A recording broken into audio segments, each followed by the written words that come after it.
దుష్టబావోది. అతను సగం తోడేలు, సగం సింహం. నేను తుఫాను ఇంకా మెరుపులకు ప్రభువుని. బౌ!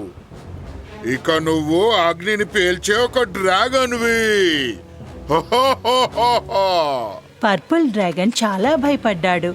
అతను ఎగిరి పారిపోవాలనుకున్న వెంటనే బావో ఆకాశంలో మెరుపులు మెరిపించాడు. నువ్వు నిప్పును ఎలా చిమ్ముతావో చెప్పే వరకు నేను నిన్ను విడిచిపెట్టనే లేదు. నీ అగ్ని శ్వాస యొక్క అన్ని రహస్యాలు చెప్పాలి నాకు.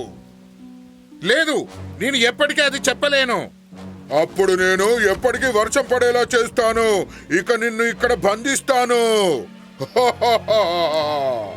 పర్పుల్ డ్రాగన్ బావో గుహలో చిక్కుకుంది. అదే సమయంలో పసుపు డ్రాగన్ తన ప్రేమికుడు పర్పుల్ డ్రాగన్ కోసం ప్రతి చోట వెతుకుతోంది. ఆమె ఎలుగుబంటి గూడులో అతని కోసం వెతికింది.